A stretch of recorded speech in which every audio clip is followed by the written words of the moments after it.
called Necessary Evil, and her new single, 2 Times Blue, is out now. Because I know, oh yes I know, you'll be 2 times blue if I go. I know, oh yes I know, you'll be 2 times blue if I go. Please welcome the awesome Deborah Harry.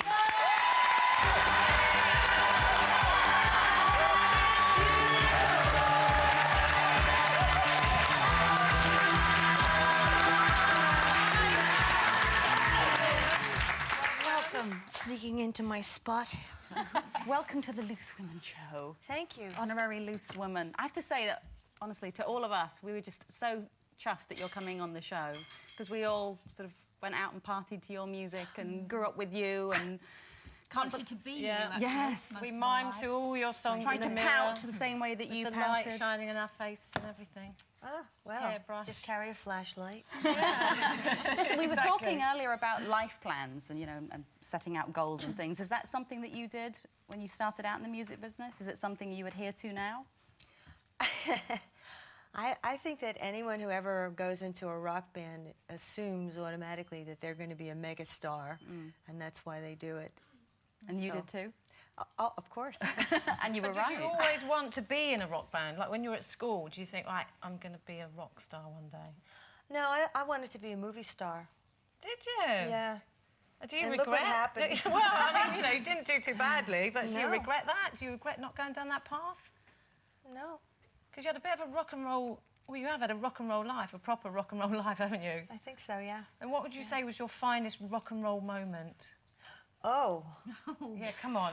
You've Well- been chatted up by quite a few megastars, haven't you? yeah, I guess so. I don't know. I think it's hard to pick one thing. Oh, now I'm on the spot. One mega rock and roll Listen, moment. I'd like to ask about the new album. It's your 5th solo album, so it's nothing new to you to do solo work, but the first for 14 years. Why the gap? Just worked out that way. Blondie got back together in the mid-early 90s and just got busy doing that. And then all of a sudden I had time on my hands and felt the urge to write some songs, and I did. And do you prefer sort of being out there solo by yourself, or is it nice to have that comfort blanket, that safety net of a band behind you? Yeah, the safety net of working with Blondie is enormous. It's you know, it's been going on now for 10 years since we've been reunited, so even that is a long time for a band. Yeah. Yeah. And aren't the songs just going to be used in a new musical, Desperately Seeking Susan or something? Yeah, all the Blondie material, a lot of the catalog is going to be in the show. All performed by Various just... Not you, obviously. West Enders, yeah. Musical theatre kids, you know. And have you got a hand in that? Are you taking part in it or not? Just as an author, just as a writer, I help to sort of shape some of the lyrics so they're more specific for the characters. And Chris and I wrote a new song for it called One Moment, or Moment of Truth, that's it.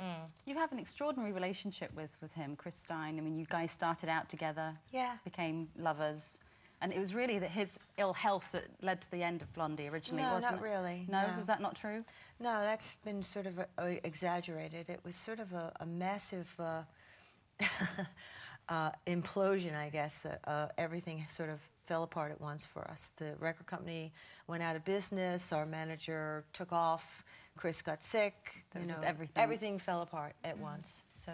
But How did you survive with him, though? He's still, like, your best friend. You refer to him as your soulmate, don't you? Yeah, he's my buddy. He's my good buddy. But he's now married, isn't he, with That children bastard, and- yes. Is that something that you wish, is that a path you wish you'd gone down, or had children or anything like that? Or are you got future plans to adopt or anything? I have no future plans like that. And what you were talking about, people having, you know, a setup, a real plan to follow. I've never been that kind of person. I've just always sort of, you know, been winging it, you know, see what happens. yeah, Drifter, a bit like me and Colleen. Yeah. Drifting. See what happens. Whatever happens is great, yeah. Yeah, you know, things come your way, and I've always sort of felt that that was kind of the way. I work as a performer that way too. Yeah. You know, I love those inspired moments. They really are good. We were talking about knitwear earlier on, and you are actually wearing I am wearing a knit. a cardi, yes. Yeah. And yesterday, on Saturday, I think, no, yeah, the weekend, you were in a magazine, in one of the supplements, wearing, There's a indeed, gorgeous a picture big, of you. chunky I think we knit, have it. which Look you at that. looked fantastic in. Look at That's that. how you make Knit. knitwear look Which- sexy. Is Yeah. it? Do you because I think you that's are? a Stella McCartney piece. Is it? It is, Yeah. yeah. Well, you look fantastic in it. Do you feel? Has it been difficult as a woman and a style icon? You know, getting older. Has that been difficult for you, or are you very happy with the ageing process and you don't mind and you're very laid back about it? I've come to deal with it. I guess I've come to terms with it. There's really no other way you can be happy. I mean, what the hell? Yeah. Can't do Nothing you can anything do about it, really, is there? I No, mean, you no, can I sort mean- of... Well, on the you've been surface. open, haven't you? You've had plastic surgery and things. You kind of, is that, I mean, you look fantastic. I mean, you. if everyone was an advocate for going for it, I would say you are. Yeah, I mean, I think you should try to, you know, feel good about yourself and. But I can't believe it Recommend here. We were talking about hairdressers earlier, and you've actually been quoted as saying, I've never had a hairdresser. Now, for someone who has been so huge in rock and roll, could have afforded to have someone follow you around, you've always done your own hair. Yeah, That's amazing. That's Just why think of all I the ended money up- you saved. that is why I ended up with no hair. No. What, even cutting it? You cut it yourself, styled it yourself? Yeah. I Really? mean, doesn't it look kind of That It looks looks fantastic. fabulous. okay? It looks really We're good. passing doesn't muster it? today. Did you do that? Yeah. You cut your own? Oh, that's good. Could you do ours after the show? I mean, I don't know if I don't think you need it. You're looking okay there.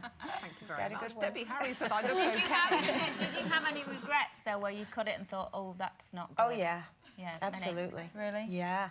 Because you were so, I mean, you must have, I hope you had shares in a peroxide company when you first I wish started I out. did, Because yeah. so many people went out and had that same kind of jagged, blunt cut bob with the peroxide hair. Well, mine was the broken bob version Oh, was of it? that blunt cut bob. Yeah. It looked absolutely amazing. Oh, So have thank you you. got plans to tour the album? I've already toured it for a month in the States, and I guess I will. I would love to. I would love to play it live for everybody. And I guess it sort of remains to be seen whether it's, you know, accepted or whether people like it. And if they do, I'll be out there banging, you know, Do you still banging get away. nervous hoping it gets played on the radio and it gets bought? Or do you just make the music and then send it out there and that's You must it? have to stay really healthy if you're performing. You're Yeah. not, can't do that rock and roll lifestyle anymore, can you?